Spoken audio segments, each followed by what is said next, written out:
Hello friends, welcome back to our channel. Friends, ఈ వీడియోలో మనం ఈరోజు అన్ని న్యూస్ పేపర్లో వచ్చినటువంటి ఇంపార్టెంట్ ఎడ్యుకేషన్ అప్డేట్స్తో పాటు చాలా ముఖ్యమైనటువంటి కరెంట్ అఫైర్స్ కూడా రావడం జరిగింది. సో వాటన్నిటి గురించి వన్ బై వన్ ఈ వీడియోలో అయితే చూద్దాం. సో వీడియో చూస్తున్న ప్రతి ఒక్కరు వీడియోని ఖచ్చితంగా లైక్ చేయండి. డైలీ 1 to 2 hours వర్క్ చేసి దాదాపుగా 8 న్యూస్ పేపర్ చదివి ఇన్ఫర్మేషన్ మీకు అందించడం జరుగుతుంది. చాలామంది వీడియోస్ను ఫాలో అవుతున్నారు కానీ లైక్ చేయట్లేదు. ఖచ్చితంగా లైక్ చేయండి. ఈ వీడియోకి అయితే నేను 1000 లైక్స్ ఎక్స్పెక్ట్ చేస్తున్నాను. సో ఇది ఎవరికైతే యూజ్ ఉంటుందో వారికి షేర్ చేయండి. అదేవిధంగా సబ్స్క్రైబ్ చేసుకొని చూడండి. రెగ్యులర్గా మీకు జాబ్ అప్డేట్స్ అంతాయి. మన ఛానల్కి సంబంధించిన టెలిగ్రామ్ గ్రూప్లో కూడా జాయిన్ కాండి. సో దాంట్లో కూడా రెగ్యులర్గా జాబ్ అప్డేట్ షేర్ చేస్తున్నాను. మీకు చాలా యూజ్ ఉంటుంది. ఆ గ్రూప్లో కంపల్సరీ జాయిన్ కాండి. ఫ్రెండ్స్, మన ఛానల్ ద్వారా గ్రూప్ 4కి సంబంధించినటువంటి ఆన్లైన్ టెస్ట్ సిరీస్ అనేది మన యాప్లోకి తీసుకురావడం జరిగింది. వీటికి సంబంధించిన ప్రశ్నలు తెలుగు మరియు ఇంగ్లీష్ మీడియంలో అయితే ఉంటాయి. టాపిక్ వైజ్గా 100 టెస్టులు, అదేవిధంగా పేపర్ 1, పేపర్ 2కి సంబంధించి 5 గ్రాండ్ టెస్టులు కూడా ఉంటాయి. సో దీని కాస్ట్ వచ్చేసి 399 రూపీస్ ఉంది. ఇంకా దాంతోపాటుగా గ్రూప్ 2, గ్రూప్ 3కి యూజ్ అయ్యేటువంటి ఎకానమీ టెస్ట్ సిరీస్ కూడా తీసుకురావడం జరిగింది. గ్రూప్ 1 ప్రిలిమ్స్కి సంబంధించినటువంటి టెస్ట్ సిరీస్ కూడా మన యాప్లో అయితే ఉంది. ఇంకా వాటితో పాటుగా ఇండివిజువల్గా తెలంగాణ కల్చర్కి సంబంధించి టాప్ 100 బిట్స్కి సంబంధించినటువంటి టెస్ట్ సిరీస్ కావచ్చు, అదేవిధంగా ప్రభుత్వ పథకాలకు సంబంధించినటువంటి గ్రాండ్ టెస్ట్, ఇంకా దాంతోపాటుగా సో ఫుల్ కోర్సెస్ కూడా గ్రూప్ 2కి సంబంధించి కావచ్చు, ఆర్థమెటిక్ రీజనింగ్ సంబంధించినటువంటి కోర్సెస్ కూడా ఉన్నాయి. కరెంట్ అఫైర్స్ పీడిఎఫ్ కూడా 20 రూపీస్ చెల్లించి మీరు పీడిఎఫ్ని అయితే పర్ మంత్ చొప్పున డౌన్లోడ్ అయితే చేసుకోవచ్చు. ఇంకా అవే కాకుండా ఇండియన్ పాలిటిక్స్ సంబంధించినటువంటి టెస్ట్ సిరీస్ కావచ్చు, అండ్ తెలంగాణ చరిత్ర, తెలంగాణ ఉద్యమ చరిత్ర, జనరల్ సైన్స్ సంబంధించిన టెస్ట్ సిరీస్ కూడా ఉన్నాయి. వీటికి సంబంధించిన శాంపిల్ టెస్టులు, శాంపిల్ పీడిఎఫ్స్ అక్కడ ఉంటాయి. యాప్ డౌన్లోడ్ చేసుకొని చెక్ చేసిన తర్వాత నచ్చితే కోర్స్ తీసుకోండి. ఫ్రెండ్స్, ఈరోజు న్యూస్ పేపర్లో వచ్చినటువంటి అప్డేట్స్ కనుక చూసినట్టయితే మనకు ఫస్ట్ అప్డేట్ వచ్చేసి ఓఎంఆర్ పద్ధతిలోనే గ్రూప్ 1 అనే టైటిల్ తోటి మనం నమస్తే తెలంగాణలో ఒక ఇంపార్టెంట్ అప్డేట్ అయితే చూడవచ్చు. జూన్ 11న నిర్వహణకు టీఎస్పీఎస్సీ ఏర్పాట్లు, సబ్జెక్ట్ ఎక్స్పర్ట్స్ మార్పు, కొత్త ప్రశ్న పత్రాలు, పరీక్షల విభాగం ప్రత్యక్ష పర్యవేక్షణ అని చెప్పేసి ఇక్కడ మనం చూడవచ్చు. సో ఇక్కడ ఇన్ఫర్మేషన్ కనుక చూసినట్టయితే టీఎస్పీఎస్సీ గ్రూప్ 1 ప్రిలిమినరీ పరీక్షలను ఆఫ్లైన్లో ఓఎంఆర్ పద్ధతిలోనే నిర్వహించాలని సంస్థ నిర్ణయించింది. జూన్ 11న ప్రిలిమినరీ పరీక్ష నిర్వహించనున్నట్లు ప్రకటించింది. సో రాష్ట్రంలో 503 గ్రూప్ 1 పోస్టుల భర్తీకి నిరుడు ఏప్రిల్ 26న టీఎస్పీఎస్సీ నోటిఫికేషన్ ఇచ్చింది.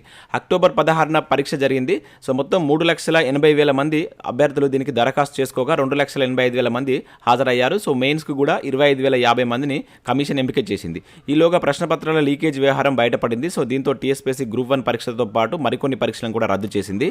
సో మళ్ళీ కొత్త పరీక్ష తేదీలను ప్రకటించింది. సో గతంలో దరఖాస్తు చేసుకున్న ప్రతి ఒక్కరికి మళ్ళీ పరీక్ష రాసేటువంటి అవకాశాన్ని కల్పించిందంటే ఇక్కడ చూడవచ్చు. సో ప్రశ్నపత్రాల లీకేజ్ వ్యవహారంతో టీఎస్పీఎస్సీలో ప్రక్షాళనకు సర్కారు ప్రత్యేక చర్యలు తీసుకుంటుంది. సో దీనిలో భాగంగా తొలుతగా ప్రత్యేకంగా పరీక్ష విభాగాన్ని తీసుకొచ్చింది. సో టీఎస్పీఎస్సీ అదనపు కార్యదర్శి హోదాలో ఎగ్జామినర్ కంట్రోలర్గా బిఎం సంతోష్, అదేవిధంగా అసిస్టెంట్ కంట్రోలర్ ఆఫ్ ఎగ్జామినర్గా ఎన్ జగదీశ్వర్ రెడ్డి నియమించింది. ఇంకా వీటితో పాటుగా కొత్తగా డిప్యూటీ కంట్రోలర్ ఆఫ్ ఎగ్జామినేషన్ కావచ్చు, అదేవిధంగా ఇంకా chief information officer, chief information security officer కావచ్చు, ఇంకా senior network administrator, junior network లాంటి కొత్త పోస్టులను కూడా మంజూరు చేసిందని చెప్పేసి ఇక్కడ చూడవచ్చు. సో దశల వారీగా భర్తీ ప్రక్రియ జరుగుతుంది. సో గతంలో పనిచేసినటువంటి సబ్జెక్ట్ ఎక్స్పర్ట్స్ అందరినీ మార్చింది. సో మళ్ళీ కొత్త ప్రశ్న పత్రాలు రూపొందించింది. సో టీఎస్పీఎస్సీ కార్యాలయంలోని ఉద్యోగుల విషయంలోనూ కొత్త నిబంధనలు తీసుకొచ్చింది. సో ప్రతి విషయాన్ని డేగ కన్నుతో పరిశీలిస్తుంది. సో జూన్ 11న ప్రిలిమ్స్ పరీక్ష నిర్వహించేందుకు టీఎస్పీఎస్సీ క్షేత్రస్థాయిలో ఇప్పటికే ప్రణాళికలన్నీ సిద్ధం చేసింది. అభ్యర్థులు అనవసరపు ప్రచారాలు నమ్మకుండా సో ప్రిపరేషన్ కొనసాగించాలని, షెడ్యూల్ ప్రకారమే పరీక్ష జరుగుతుందని టీఎస్పీఎస్సీలో ఉన్నటువంటి ఉన్నతాధికారులు ఒకరు తెలిపారంటే ఇక్కడ మనకు ఒక అప్డేట్ నమస్తే తెలంగాణలో అయితే చూడవచ్చు. సేమ్ మనకు జూన్ 11న ఎగ్జామ్ అయితే ఉండబోతున్నట్లు ఇక్కడైతే మనం చూడవచ్చు. సో ఇక్కడ చూసినట్లయితే 1,00,000కు మించితే ఓఎంఆర్ పద్ధతి అని చెప్పేసి ఇచ్చారు. సో అప్లికేషన్స్ కనుక 1,00,000 దాటినట్లయితే ఓఎంఆర్ పద్ధతిలోనే ఎగ్జామ్ ఉంటుందని చెప్పేసి ఇక్కడ మనకు క్లారిటీ ఇవ్వడం జరిగింది. దాంతోపాటు ఇక్కడ చూసినట్లయితే అయోమయానికి తెర అని చెప్పేసి ఇచ్చారు. సో చాలా మందికి ఎగ్జామ్ జూన్ 11నే ఉంటుందా, లేదంటే ఆన్లైన్లో ఉంటుందా, ఆఫ్లైన్లో ఉంటుందా అనేటువంటి ఒక డౌట్ ఉండేది. సో దానికి ఇక్కడ క్లారిటీ ఇచ్చినట్లయితే ఇక్కడ తెలపడం జరిగింది. ఆఫ్లైన్ విధానంలోనే జూన్ 11నే ఎగ్జామ్ ఉంటుందని చెప్పేసి చెప్పారు. సో ఊపందుకున్నటువంటి పోటీ పరీక్షలు అని చెప్పేసి ఇక్కడ ఇవ్వడం జరిగింది. సో టీఎస్పీఎస్సీ ఆధ్వర్యంలో పోటీ పరీక్షల నిర్వహణకు మళ్ళీ ఊపందుకుంది. ఈ నెలలోనే 7 పరీక్షల నిర్వహణకు సంస్థ తేదీలను ప్రకటించింది. ఇప్పటికే 2 పరీక్షలు పూర్తి అవ్వగా మరో 5 పరీక్షలు జరగనున్నట్లు ఇక్కడ ఒక అప్డేట్ అయితే మనం చూడవచ్చు. సో ఇవి మనకు గ్రూప్ 1కి సంబంధించినటువంటి ఇంపార్టెంట్ అప్డేట్. సో మనకు సేమ్ డేట్ని అయితే ఎగ్జామ్ కండక్ట్ చేయబోతున్నట్లు ఇక్కడ మనం ఒక అప్డేట్ అయితే చూడవచ్చు. ఇక నెక్స్ట్ విషయంలో అయితే ఇక ఆ పోస్టులకు ఏజ్ బార్ అయిపోయిందనే టైటిల్తో మనం సాక్షి న్యూస్ పేపర్లో ఒక అప్డేట్ ఇక్కడ చూడవచ్చు. వైద్య విద్య విభాగంలో వయో పరిమితి సంక్షోభం అని చెప్పేసి ఇచ్చారు. సో 65 ఏళ్లకు పెంపు బిల్లును గవర్నర్ తిరస్కరించడంతో గందరగోళం. సో అదనపు డిఎంఈ కావచ్చు, ప్రిన్సిపల్, సూపరింటెండెంట్ పోస్టులపై ప్రభావం. సో ఇప్పటికిప్పుడు డిఎంఈ రమేష్ రెడ్డి సహా 8 మందిపై ఎఫెక్ట్. సో ప్రొఫెసర్లు 65 ఏళ్ళు, ఈ పోస్టులకు 61 ఏళ్ల వయ పరిమితితో ఇబ్బందులు. ఏం చేయాలన్న దానిపైన వైద్య ఆరోగ్య శాఖ తర్జన భర్జన అని చెప్పేసి ఇక్కడ ఇచ్చారు. సో ఇక్కడ వైద్య విద్య విభాగంలో విచిత్రమైనటువంటి వాతావరణం నెలకొంది ఉందని చెప్పేసి ఇక్కడ ఇచ్చారు. సో డిఎంఈ కావచ్చు, additional DME, medical college principal ఇంకా సూపరింటెండెంట్ పోస్టులకు సంబంధించి వయో పరిమితిని 61 నుంచి 65 ఏళ్లకు పెంచేటువంటి బిల్లును గవర్నర్ తిరస్కరించడమే ఇందుకు కారణం. సో దీనివల్ల డిఎంఈ సహా ఆయా పోస్టుల వయో పరిమితి 61 ఏళ్లకే పరిమితం కానుండగా మరోవైపు మెడికల్ కాలేజ్ ప్రిన్సిపల్ యొక్క వయో పరిమితి 65 ఏళ్లుగా కొనసాగుతుంది. ఇలా ఒకే విభాగంలో 2 రకాల వయో పరిమితులు కొనసాగుండడంతో గందరగోళం ఏర్పడుతుందని చెప్పేసి ఇక్కడ మనకు దానికి సంబంధించిన ఒక అప్డేట్ ఇక్కడ సాక్షి న్యూస్ పేపర్లో అయితే రావడం జరిగింది. ఇక నెక్స్ట్ అప్డేట్ కనుక చూసినట్లయితే నిరుద్యోగమే నినాదం అంటూ ఇక్కడ ఒక అప్డేట్ మనం దిశ న్యూస్ పేపర్ చూడవచ్చు. అన్ని పార్టీలది ఇదే అస్త్రం అని చెప్పేసి ఇక్కడ ఇచ్చారు. సో బీజేపీ నిరుద్యోగ మార్చ్, కాంగ్రెస్ యూత్ డిక్లరేషన్, భృతిపై బీఆర్ఎస్ కసరత్తు, రాష్ట్రంలో ఉద్యోగం లేనోళ్ళు 37 లక్షల మంది. సో ఏడాది కాలంలోనే 2.2% పెరిగినటువంటి అన్ఎంప్లాయ్మెంట్ అని చెప్పేసి ఇక్కడ చూడవచ్చు. సో తెలంగాణలో నిరుద్యోగుల సంఖ్య ఏటికేడు పెరుగుతూనే ఉంది. సో ప్రస్తుతం రాష్ట్రంలో దాదాపుగా 37 లక్షల మంది నిరుద్యోగులు ఉన్నట్లు అధికారిక గణాంకాలు చెప్తున్నాయి. నీళ్లు, నిధులు, నియామకాల కోసం ఏర్పడ్డ తెలంగాణ రాష్ట్రంలో ఉద్యోగాలు లేని వారి సంఖ్య ప్రతి ఏడాది పెరుగుతూనే ఉంది. ఇంటికో ఉద్యోగం అన్న హామీ అటకెక్కింది, నిరుద్యోగ భృతి అందడం లేదు. సో వెరసి ఈ అంశాలను విపక్షాలకు కలిసి వచ్చాయని చెప్పేసి ఇక్కడ ఇచ్చారు. ప్రస్తుతం రాష్ట్రంలో అన్ని ప్రధాన పార్టీలు నిరుద్యోగుల అంశాన్ని రాజకీయ అస్త్రంగా ఉపయోగిస్తున్నాయని చెప్పేసి ఇక్కడ మనకు దిశ న్యూస్ పేపర్లో ఒక అప్డేట్ అయితే చూడవచ్చు. ఇక నెక్స్ట్ చూసినట్లయితే మనకి ఇక్కడ సాక్షి న్యూస్ పేపర్లో సో బార్క్లో 4374 ఉద్యోగాలకు సంబంధించి రీసెంట్గా మనకు ఒక నోటిఫికేషన్ అయితే రిలీజ్ కావడం జరిగింది. దానికి సంబంధించినటువంటి కంప్లీట్ డీటెయిల్స్ అయితే ఇచ్చారు. సో ఎవరైతే అభ్యర్థులు అప్లై చేయాలనుకుంటున్న అభ్యర్థులు ఒకసారి ఈ ఆర్టికల్ చూసే ప్రయత్నం చేయండి. ఎంపిక విధానం ఏ విధంగా ఉంటుంది, దీనిలో ఉన్నటువంటి ముఖ్య అంశాలకు సంబంధించి ఇక్కడ ఇచ్చారు. అదే కాకుండా ఇక్కడ గురుకుల కొలువు సాధించండి ఇలా అంటూ మనకు రీసెంట్గా తెలంగాణలో గురుకుల నోటిఫికేషన్ వచ్చింది కదా, 9231 పోస్టులకు సంబంధించి. దానికి సంబంధించి ప్రిపరేషన్ కావచ్చు, ఎంపిక ఏ విధంగా ఉంటుంది. సో లాస్ట్ ప్రీవియస్లో మన క్వశ్చన్స్ ఏ విధంగా అడిగారు, వేటిపైన కాన్సన్ట్రేట్ చేయాలి, జనరల్ స్టడీస్ సంబంధించి ఏం చదవాలనేటువంటి డీటెయిల్స్ ఇక్కడ ఇచ్చారు. ఒకసారి ఆర్టికల్ చూసే ప్రయత్నం చేయండి. ఇక వాటితో పాటుగా మనకు దిశ న్యూస్ పేపర్లో టార్గెట్ అంటూ ఇక్కడ చూడవచ్చు, సీటెట్ సక్సెస్ ప్లాన్. సో సీటెట్కి సంబంధించినటువంటి ఇన్ఫర్మేషన్ ఇవ్వడం జరిగింది. దాంతోపాటుగా ఈ వారంలో వచ్చినటువంటి కరెంట్ అఫైర్స్ కూడా మీరు ఇక్కడ చూడవచ్చు. ఇంకా భారతదేశంలో రైతు ఉద్యమాలు, జనరల్ స్టడీస్ గ్రూప్స్ స్పెషల్ అంటూ ఇక్కడ రైతు ఉద్యమాలకు సంబంధించిన ఒక ఆర్టికల్ కూడా మనకు దిశ న్యూస్ పేపర్లో ఇచ్చారు. నెక్స్ట్ ఆంధ్రజ్యోతి దిక్సూచిలో కూడా ఇక్కడ ఇంపార్టెంట్ ఆర్టికల్స్ అయితే రావడం జరిగింది. ఎథిక్స్ సిలబస్ సంసిద్ధత ఇలా అని చెప్పేసి ఇక్కడ ఒక అప్డేట్ చూడవచ్చు. సో ఇది గురుకుల టీచర్స్ ప్రత్యేకం అని చెప్పేసి ఇక్కడ ఇవ్వడం జరిగింది. దాంతోపాటుగా ఇండియన్ జాగ్రఫీకి సంబంధించినట్టు ఒక మనకు ఆర్టికల్ కావచ్చు. ఇంకా ప్రాథమిక హక్కులు, చట్టబద్ధ హక్కులు అంటూ ఇండియన్ పాలిటిక్కి సంబంధించినటువంటి ఆర్టికల్ కూడా మనకు ఆంధ్రజ్యోతి దిక్సూచిలో అయితే ఇవ్వడం జరిగింది. ఇంకా నెక్స్ట్ ఈనాడు ప్రతిభలో కనుక చూసినట్లయితే ఇండియన్ ఎకానమీకి సంబంధించినటువంటి ఇక్కడ ఒక ఆర్టికల్ కావచ్చు. ఇంకా దాంతోపాటుగా భారతదేశ చరిత్ర, ముఖ్యంగా గుప్తులకు సంబంధించినటువంటి వాటిపైన బిడ్ బ్యాంక్ అయితే ఇచ్చారు. ఒకసారి వీటిని మీరు డౌన్లోడ్ చేసుకొని చూడండి. సో మీ మొబైల్లో ఈ డేకి సంబంధించిన న్యూస్ పేపర్ మీరు టైప్ చేసినట్లయితే, అంటే ఆంధ్రజ్యోతి టుడే న్యూస్ పేపర్ అని కొట్టినట్లయితే దానిలో మీకు వీటికి సంబంధించిన ఆర్టికల్స్ ఉంటాయి. అక్కడ నుంచి డౌన్లోడ్ చేసుకోండి. మీరు స్క్రీన్ షాట్ చేసినట్లయితే ఇట్లా బ్లర్ అవుతూ కనబడతాయి కనుక సో డౌన్లోడ్ చేసుకొని చదివేటువంటి ప్రయత్నం చేయండి. ఇక నెక్స్ట్ అప్డేట్ కనుక చూసినట్లయితే సో ఇవి మనకు వివిధ న్యూస్ పేపర్లో వచ్చినటువంటి ముఖ్యమైనటువంటి education updates. Next current affairs అయితే ఉన్నాయి. చాలా ఇంపార్టెంట్ కరెంట్ అఫైర్స్ అయితే రావడం జరిగింది. స్కిప్ చేయకుండా చూడండి. చూసే ప్రతి ఒక్కరు ఖచ్చితంగా లైక్ చేయండి. ఒకటే వీడియోలో మీకు ఎడ్యుకేషన్ అప్డేట్స్ అదేవిధంగా కరెంట్ అఫైర్స్ కలిపి అందించడం జరుగుతుంది. ఖచ్చితంగా లైక్ చేసి మీ మిత్రులకైతే షేర్ చేయండి.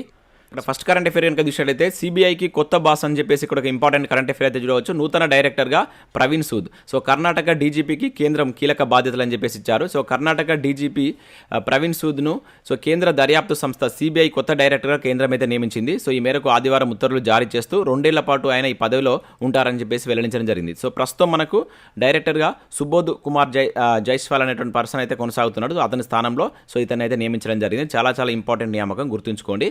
సో ఇతను కర్ణాటక డీజీపీగా పనిచేస్తున్న వ్యక్తి Praveen Sood. So present CBI డైరెక్టర్గా అయితే నియమితులు కావడం జరిగింది.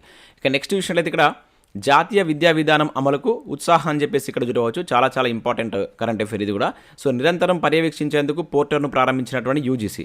సో నూతన జాతీయ విద్యా విధానానికి అనుగుణంగా ఆయా విశ్వవిద్యాలయాలు అమలు చేస్తున్నటువంటి సంస్కరణలను గుర్తిస్తూ నిరంతరం పర్యవేక్షించేందుకు యూజీసీ నడుము కట్టింది. సో అందుకు ప్రత్యేకంగా UGC transformative strategies and action in higher education, దీన్నే ఉత్సాహం అని చెప్పేసి అంటారు. దీని పేరిట మనకు ఆదివారం ఒక పోర్టల్ అయితే ప్రారంభించింది. సో ఎట్లా అంటారంటే సో ఇటీవల వార్తల్లో ఉన్నటువంటి ఉత్సాహ్ పోర్టర్ అనేటువంటి దేనికి సంబంధించింది అంటాడు. సో జాతీయ విద్యా విధానం అమలుకు సంబంధించి తీసుకొచ్చినటువంటి ఒక నూతన పోర్టర్గా గుర్తుంచుకోండి. చాలా ఇంపార్టెంట్, మనకు నేరుగా క్వశ్చన్ అడగడానికి ఛాన్స్ ఉంటుంది. ఇక నెక్స్ట్ కరెంట్ అఫైర్ కనుక చూసినట్లయితే రాష్ట్రంలో పునర్వినియోగక ప్లాస్టిక్ యూనిట్ అని చెప్పేసి ఇక్కడ ఒక ఇంపార్టెంట్ కరెంట్ అఫైర్ చూడవచ్చు. రూపాయలు 205 కోట్లతో ఏర్పాటు. లండన్లో కేటీఆర్తో ఇన్క్రెడిబుల్ హస్క్ సంస్థ ప్రతినిధి భేటీ అని చెప్పేసి ఇక్కడ ఇచ్చారు. సో అంబేద్కర్ మ్యూజియంను సందర్శించినటువంటి మంత్రి అని చెప్పేసి ఇక్కడ చూడవచ్చు. సో రాష్ట్రంలో పునర్వినియోగ ప్లాస్టిక్ యూనిట్ను నెలకొల్పేందుకు యూకేకు చెందినటువంటి ఇన్క్రెడిబుల్ హస్క్, సో ఈ సంస్థ పేరు గుర్తుంచుకోండి. సో ఈ సంస్థ ముందుకు వచ్చిందని చెప్పేసి ఇక్కడ ఇచ్చారు. దాదాపుగా 205 కోట్లతో అంటే మనకు 25 మిలియన్ల అమెరికన్ డాలర్లతో ఈ పెట్టుబడి యూనిట్ను స్థాపించాలని చెప్పేసి ఇక్కడ ప్రకటించినట్లుగా చూడవచ్చు. సో ప్రతిపాదిత తయారీ యూనిట్ను సంవత్సరానికి 1000 టన్నుల పర్యావరణ అనుకూల ప్లాస్టిక్ పెట్టెలను ఉత్పత్తి చేయవచ్చని చెప్పేసి సంస్థ ప్రతినిధులు తెలిపినట్లు ఇక్కడ చూడవచ్చు. సో ఇక్కడ గుర్తుంచుకోవాల్సింది ఏంటంటే, సో మనకు ప్లాస్టిక్ యూనిట్ అనేది ఎక్కడ రాబోతుందంటే మనకు తెలంగాణలో రాబోతుందో అది గుర్తుంచుకోండి. అదేవిధంగా ఈ సంస్థ పేరు ఇన్క్రెడిబుల్ హస్క్ సంస్థ అనేది సో ఏ దేశానికి సంబంధించినటువంటి సంస్థ అని చెప్పేసి కూడా అడగవచ్చు. యూకేకి సంబంధించినటువంటి సంస్థ అని గుర్తుంచుకోండి. ఇక నెక్స్ట్ విషయంలో అయితే దేశ అభివృద్ధిలో బ్యూరోక్రసీ కీలకం అంటే ఇక్కడ ఒక అప్డేట్ మనం చూడవచ్చు. ఉపరాష్ట్రపతి జగదీప్ ధన్కర్ వాక్య. సో ఇక్కడ విషయంలో అయితే reflection on India's public policy పుస్తక ఆవిష్కరణ అని చెప్పేసి ఇక్కడ ఇచ్చారు. ఇక్కడ విషయంలో అయితే మనకు దేశ అభివృద్ధిలో బ్యూరోక్రసీ అత్యంత కీలక పాత్ర పోషిస్తుందని ఉపరాష్ట్రపతి ఎవరైతే ఉన్నారో మనకు జగదీప్ ధన్కర్ పేర్కొనడం జరిగింది. 1984 బ్యాచ్కి చెందినటువంటి 10 మంది ఐఏఎస్ అధికారులు రాసినటువంటి reflection on India's public policy పుస్తకాన్ని ఆదివారం ఇక్కడ విడుదల చేసిన అనంతరం ధన్కర్ మాట్లాడినట్లు ఇక్కడ ఒక అప్డేట్ చూడవచ్చు. ఇక్కడ మనం బుక్ పేరు గుర్తుంచుకోవాల్సి అయితే ఉంటుంది. ఎవరు రాశారంటే 1984 బ్యాచ్కి సంబంధించినటువంటి కొంతమంది ఒక 10 మంది ఐఏఎస్ అధికారులు రాసినటువంటి బుక్ ఇది. సో మనకు పుస్తకాలకు సంబంధించి కూడా నేరుగా క్వశ్చన్ అడగడానికి ఛాన్స్ ఉంటుంది, అవి గుర్తుంచుకోండి. వారికి సంబంధించినటువంటి నేమ్స్ కూడా ఇచ్చారు. సో ప్రతి ఒక్కరి నేమ్ అవసరం లేదు. సో ఎవరు రాశారనేది చాలా ఇంపార్టెంట్ అక్కడ. ఇక నెక్స్ట్ విషయం అయితే భారత్ ఇండోనేషియా నౌకాదళ విన్యాసాలు ప్రారంభం అంటే ఇక్కడ ఒక ఇంపార్టెంట్ కరెంట్ అఫైర్ చూడవచ్చు. సో భారత్ ఇండోనేషియా నౌకాదళాలు సంయుక్త విన్యాసాలు ఆదివారం ప్రారంభమయ్యాయి. సో 6 రోజుల పాటు సాగేటువంటి యుద్ధ క్రీడకు సముద్ర శక్తి అని పేరు పెట్టారు. చాలా ఇంపార్టెంట్. సముద్ర శక్తి 2023 అని చెప్పేసి అంటారు. సో దీనికి సంబంధించి మనకు ఏ 2 దేశాల మధ్య విన్యాసాలు జరిగాయి అంటాడు. సముద్ర శక్తి 2023. సో భారత్ ఇండోనేషియా అని చెప్పేసి గుర్తుంచుకోండి. సో భారత్ ఇండోనేషియా మధ్య ఉండేటువంటి మిలిటరీ విన్యాసాలకి ఏ పేరు ఉందనేది కింద కామెంట్ చేసేటువంటి ప్రయత్నం చేయండి. చాలా ఇంపార్టెంట్. ఇటువంటి వాటి గురించి మనకు నేరుగా క్వశ్చన్ అడగడానికి ఛాన్స్ ఉంటుంది. ఇక నెక్స్ట్ విషయంలో అయితే టీ హబ్కు నేషనల్ టెక్నాలజీస్ అవార్డు అని చెప్పేసి ఇక్కడ ఒక అప్డేట్ మనం చూడవచ్చు. టెక్నాలజీస్ బిజినెస్ ఇంక్యుబేటర్ కేటగిరీలో ప్రధానం. So Telangana startup incubator T హబ్కు నేషనల్ టెక్నాలజీ అవార్డు 2023 లభించిందంటే ఇక్కడ చూడవచ్చు. సో జాతీయ సాంకేతిక వారోత్సవంలో భాగంగా ఆదివారం ఢిల్లీలో ప్రగతి మైదాన్లో జరిగినటువంటి కార్యక్రమంలో టీ హబ్ ఫౌండేషన్ CEO అయినటువంటి మహంకాళి శ్రీనివాసరావుకు అవార్డు అందుకున్నట్లు ఇక్కడ ఒక అప్డేట్ మనం చూడవచ్చు. సో ఇక్కడ టీ హబ్కు నేషనల్ టెక్నాలజీస్ అవార్డు వచ్చింది, అది గుర్తుంచుకోండి. ఇక నెక్స్ట్ కనుక చూసినట్లయితే 26 సార్లు ఎవరెస్ట్ శిఖరం అధిరోహణ అని చెప్పేసి ఇక్కడ చూడవచ్చు. ప్రపంచంలో 2వ వ్యక్తిగా నిలిచినటువంటి షెర్పా అని చెప్పేసి ఇక్కడ ఇచ్చారు. సో నేపాల్కు చెందినటువంటి గైడ్ పసాంగ్ దావా షెర్పా ఆదివారం 26వసారి ఎవరెస్ట్ శిఖరాన్ని అధిరోహించాడు. సో దీంతో ప్రపంచంలోనే ఈ ఘనత సాధించినటువంటి 2వ వ్యక్తిగా ఆయన నిలిచినట్లు అధికారులు తెలిపినట్టు ఇక్కడ మనం ఒక అప్డేట్ అయితే చూడవచ్చు. చాలా ఇంపార్టెంట్. ఇతను ఏ దేశానికి సంబంధించిన వాడు నేమ్ గుర్తుంచుకోండి. సో ప్రపంచంలో 2వ వ్యక్తిగా నిలిచినటువంటి దేంట్లో అంటే ఎవరెస్ట్ అధిరోహించినటువంటి వ్యక్తులు అత్యధిక సార్లు అధిరోహించినటువంటి వ్యక్తిలో ఇతను 2వ వ్యక్తిగా అయితే నిలవడం జరిగింది. సో ఇవి మనకు వివిధ న్యూస్ పేపర్లో వచ్చినటువంటి ముఖ్యమైనటువంటి ఎడ్యుకేషన్ అప్డేట్స్, అదేవిధంగా కరెంట్ అఫైర్స్. సో వీడియో నచ్చినట్లయితే లైక్ చేసి మిత్రులకి షేర్ చేయండి. సో దాంతోపాటు కంపల్సరీ మన యాప్ని అయితే డౌన్లోడ్ చేసుకోండి. సో మన యాప్లో చాలా న్యూ టెస్ట్ సిరీస్ అయితే తీసుకురావడం జరిగింది, ఒకసారి చెక్ చేయండి. దాంతోపాటుగా మన టెలిగ్రామ్లో జాయిన్ కాండి. సో ఈ విధంగా ఉంటుంది. చాలామంది అడుగుతున్నారు ఎట్లా జాయిన్ కావాలని చెప్పేసి. మీ యాప్లో సో SJTutorial అఫీషియల్ అని చెప్పేసి టైప్ చేయండి. ఇది మీ యొక్క టెలిగ్రామ్ గ్రూప్ యొక్క సెర్చ్ బార్లో ఇది టైప్ చేసినట్టయితే మీకు ఈ విధంగా గ్రీన్ కలర్ లోగోతో వస్తుంది. సో దాంట్లో మీరు అక్కడ జాయిన్ కావచ్చు. ఇక మీరు యాప్ డౌన్లోడ్ చేసుకున్నట్లయితే ఇక్కడ ఇవన్నీ మీకు కనబడతాయి. సో దీనికి సంబంధించినటువంటి అక్కడ శాంపిల్ ఫ్రీ టెస్ట్లు కూడా కొన్ని ఉంటాయి. ఆ ఫ్రీ టెస్ట్లు రాసిన తర్వాత మీకు నచ్చినట్లయితే కోర్స్ అయితే తీసుకోండి. అండ్ ఏప్రిల్ మంత్కి సంబంధించినటువంటి PDF కరెంట్ అఫైర్ PDF కూడా అప్డేట్ చేసాం, ఒకసారి అయితే వెళ్ళి చూడండి. సో ఇవి friends, thanks for watching. Thank you everyone.